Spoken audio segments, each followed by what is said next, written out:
Hi, my name is Emily Moore, and this is the case study on teacher reacts negatively to personal evaluation for class EDL 851, and this is module 12. So to summarize the case study, this is a case study about Mrs. Stevens, who had observations done on her by her principal. It in the observations, she was having difficulty in her classroom. For example, her students were not engaged. There was no motivation in the classroom. The classroom was noisy, and there was little respect with the students. There was a final formal evaluation done, and in this evaluation, the principal scheduled a conference with her, and he talked about the inadequacies that he found, and he decided that he was going to not renew her contract.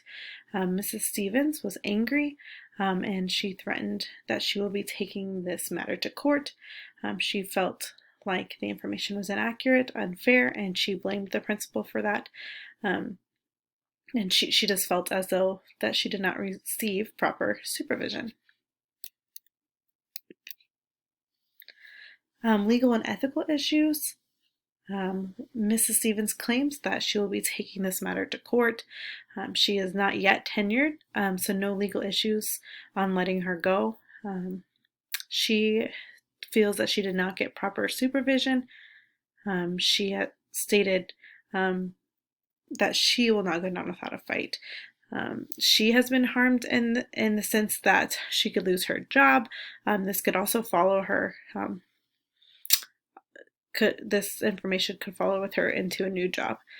No laws have been broken as long as protocols are being followed. There's no breach of contract, discriminatory actions, or constituted harassment. In the evaluation process, some questions are, is the evaluation process enough evidence for renewal? Was there time for the teacher to learn from past observations that were done, or even like learning from other teachers? Would be some questions to figure out. So in one sentence to kind of sum it up, the school principal has decided not to renew Mrs. Stevens' contract after several observations of little engagement from students and disrespect, which resulted in her threatening the school with legal actions and claiming lack of support. When looking at the facts, the people that were involved is, of course, the principal, Mrs. Stevens, and the students. Where this has taken place would be in Mrs. Stevens' classroom as well as in the principal's office. And as far as what we know about the school and the program, the grade was not specified. If I had to pick, I would assume it was elementary. It does not state that. There's no curriculum listed. It doesn't talk about being public or private school. We know that in the classroom there's not a lot of student involvement. It's very teacher-centered instruction, and we did read that there were some behaviors in the classroom. When reviewing and prioritizing this information, this situation could be damaging. It could cause a divide amongst the teachers, amongst the community. Some students and parents, other teachers might love that teacher, so that could cause a great divide. It could also be a divide with the principal, that relationship piece with the teachers and the principal. The teachers and students could be wondering why. They all could have different opinions. And then also it could be damaging to the reputation of the school. Some important stakes in the outcome would be Mrs. Stevens herself, the students, the principal, and the staff. All the stakeholders that are part of this have not been brought in. So like the superintendent and parents and the school board. The parents probably won't have any say in this situation, but the superintendent and the school board might, and they haven't been brought in yet. But I could see them being brought in, and it would be important to inform them on what's going on. And learning more about the situation, the non-renewal policy, other observations that have happened in the past, plans of improvement that maybe have been put in place or what could be put in place. But I do think that based on the information that I have, I could make a decision. When thinking about options and possible consequences, the first one, I could take no action, and that could just be to let it all slide and just keep her on as a teacher. The students might not be getting the best education after that, and I could lose respect for, taking back what I've said. The second option would be to not renew her contract and just let her go. The third one would be to keep Mrs. Stevens on, but make sure that there is proper professional learning opportunities, mentors, and definitely develop a plan of action on what's going to happen. So when evaluating these options, when you look at option one, the no action, some pros, the pro of that is there's no legal action that would take place. I wouldn't have to fill a position. And the cons, it's not right just to let that slide.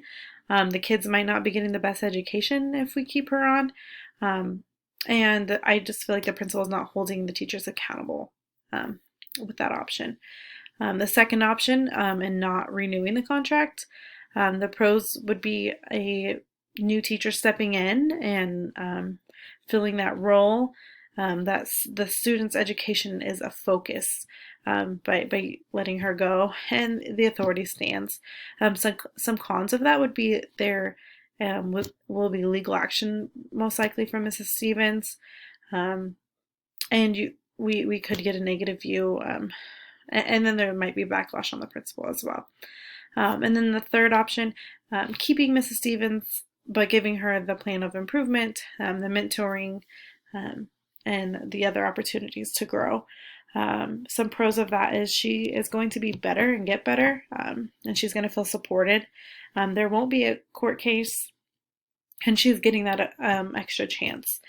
And some cons of that would be it's going to deem more work, and you don't know what you're getting with that next year, with this teacher. Hopefully she's putting a lot of effort into it, but you just don't know.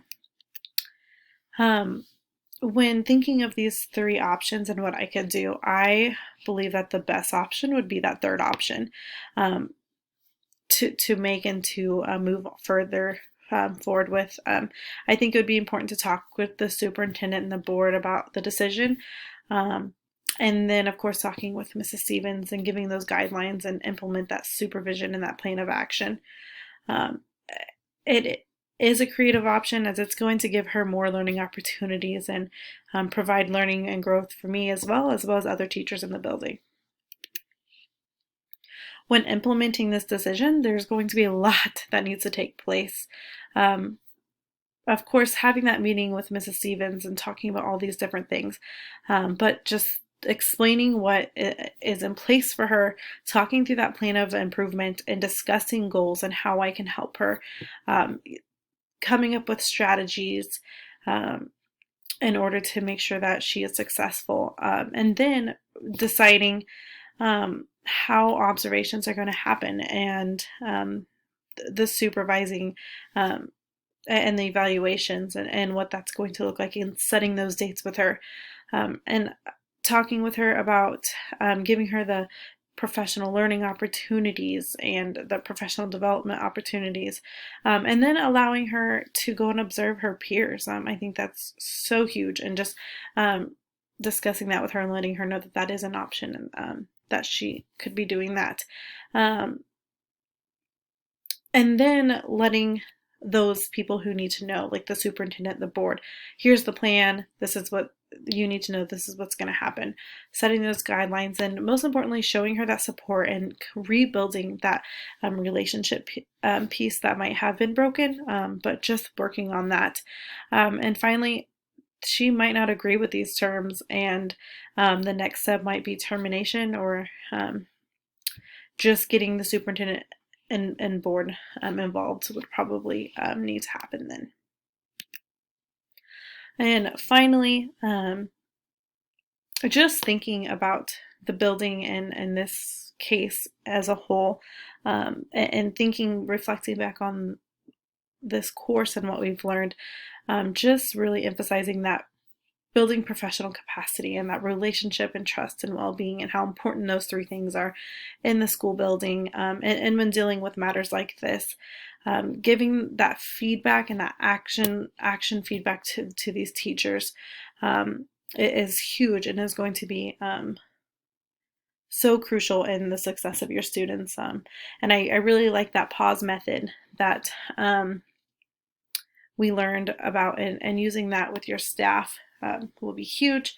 But preparing that data, affirming the relationships, and understanding what is driving that teacher, and searching for solutions together, and then putting those into action, and just how crucial that will be in your building. So thank you so much.